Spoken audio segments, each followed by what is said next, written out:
Now, I know Eric Moell a little bit. I know he's actually a very good grappler. He's fought on the big show before. 130-pound catch weight, and introducing first, fighting out of the blue corner. What do you know about James London? Weighing in at 130 pounds. Originally from Missouri, I believe. Trains out of Area 502 now. Oh, from Missouri. You mentioned one of Kentucky. James, made the transition to Louisville. Came in at Hardrock MMA 78. Got his second win. He beat Jeff Mack by triangle choke, actually. Oh, so he got taken down by Mack and then ended up in a triangle pretty quickly. Quality win. 33 years old, so. How old is Moell? Eric Moell is 29 years old. And you got to wonder, is Moell looking again, another guy looking to get to that next step, that big show? He's got to get a win here tonight. And I specifically asked Eric about that earlier, and he said he hopes that that call comes, but he's not going to sit around waiting for it. He wants to stay active and fighting the toughest guys. He's ranked in the top 3 in the area on the Bluegrass MMA rankings at flyweight, and he said, he knows that Eric Moell said he's a natural flyweight, and London is a natural 135 bantamweight, and they met in the middle. This is the catch weight at 130 pounds, so you got to wonder if maybe the size advantage for London is going to be a factor in this one. Should be interesting too. Moell's a pretty long fighter.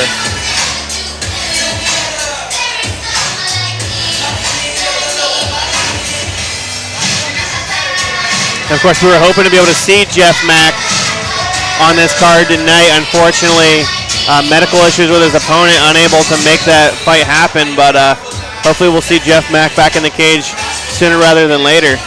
Yeah, hopefully. I really, really, really hope. And Jeff Mack is, again, another exciting fighter I'd love to see back in there. James London looking to be in shape. Introducing his opponent, fighting out of the red corner, weighing in at 131 pounds, representing Alliance MMA from Cincinnati, Ohio, Eric Alpha Moell. Eric Moell coming in 7-3, was also 7-1 as an amateur. Has all 7 of his wins by submission. And said he's hoping to get another first-round submission in this one. Wants to keep his winning record intact.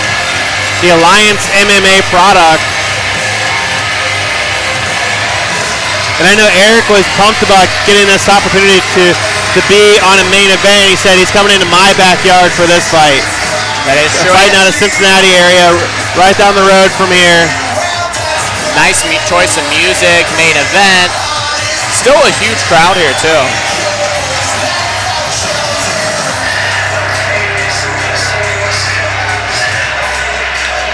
Rich still getting mauled by the fans, to no surprise. The guy's just trying to watch some fights. Leave this poor man alone. Give this man a kale shake.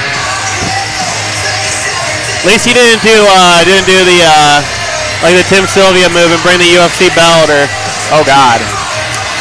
Yeah, I don't think Michael Bisping has taken his belt off since he's gotten it. Oh man, I don't think so.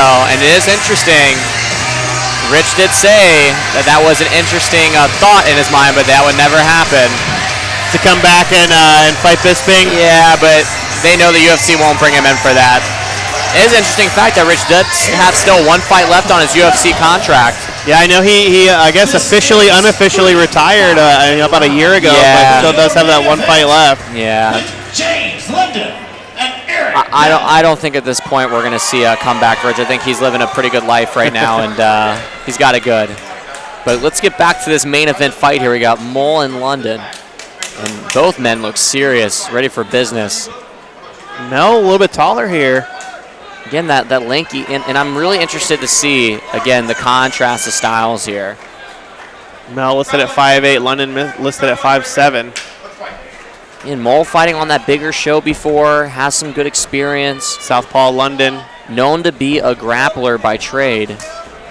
He's shown some improved striking, though, in his recent fights. Zero reaction to that kick from London right off the bat. Ooh. Moell throws a big head kick. Kind of have to regroup from that a little bit, slipping on that canvas. Rushing in a little bit, but there he goes for what he wanted, which is the grappling exchange. For that throw. Nice. London using some big power there. Moell being smart, kind of locking up the arms, climbing, and he's okay to pull guard. Moell has a very underrated ground game. And again, I've watched Moell compete in a jiu-jitsu tournament years ago, and a very good guard. See that overhook on the right arm of James London from Eric Moell. You can just see that Moell's very comfortable in these exchanges. This is where he wants to be. Good explosion. This is the, where, London's used to fighting at 135, fighting bigger guys. Does he prove to be the stronger guy? But Moell turns him up against the cage here. So far, looks pretty even. And you see little explosions every once in a while from Moell. He kind of burst with a little bit of energy. Nice knees. And nice attempted throw. But I don't think that Moell's necessarily in trouble here. And I was going to say, I think looking at the frames of both of these guys, they both could probably fight at 125. Yeah, I would agree Moell, with you. of course, has fought at 125 before. And Moell's trying to recover here. He's got his underhook, so he's doing the right thing. Maybe looking for some elbows here, looking to try to frame that face of... If Moell gets to his full guard... But London's doing a good job keeping him square, keeping him flat, and Moell's got to let go of that lockdown, which is actually keeping him in that position. Unless he's looking for a sweep there, and he gets his full guard and goes to work right away. He's looking for a triangle. There's that high guard, and the armbar coming. Wow, a lot. Ooh, big shot. It's a big right hand there. And we heard that from our seat right here, and he misses. And London throwing some big shots up against Wow, one big shot landed that we definitely heard, and another one missed. And I will say, Moell's last loss against Henry Vasquez. The big question in that one was his wrestling. He got out-wrestled in that fight. And a little bit of a slip, or maybe a head collision, but Moell good on his guard. He's got to control the posture, though. That underhook, you see. And he's looking, maybe an omoplata. Okay, so now he's got a triangle. Great, beautiful transitions, but and here comes the slam. London trying to posture. This looks like trouble now. London in a tight spot. Has the arm bar as well. And a lot, if Moell just pulls down the head or hugs the knee, and the tap looks like it's coming, and there's a tap. From James London. Wow. Eric Moell. Way to stay patient and composed and get the W. 8th submission win. All of his wins are by submission. The triangle choke.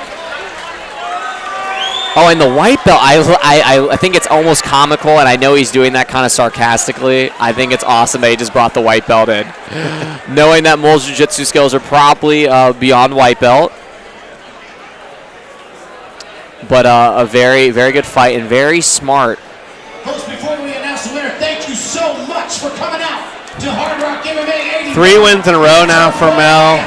You got to think he's going to move up in those rankings and eventually maybe get that shot, another shot on the big stage. Maybe one of the top regional organizations wants to give him a look here. Yeah, I think if Moell just cleans up that wrestling a little bit, like you were saying, he could do some big damage.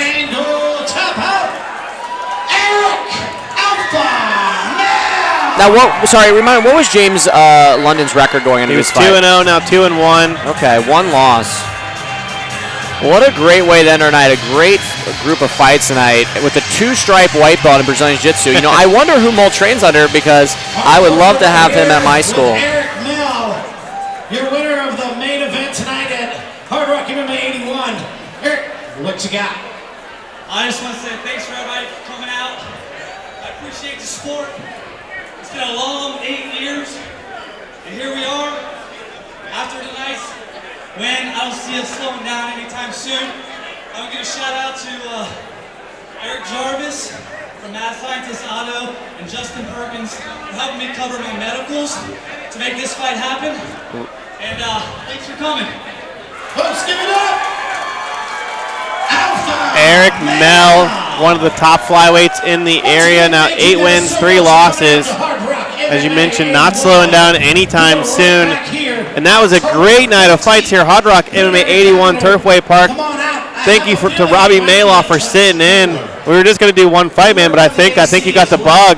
I did. I enjoyed guest commentating. It was fun. It's something I want to check off my bucket list. So regardless if it's a one-time thing or I do it again, it was enjoyable, so I appreciate it. Fantastic. Of course, check him out September 17th, Hardrock MMA 83.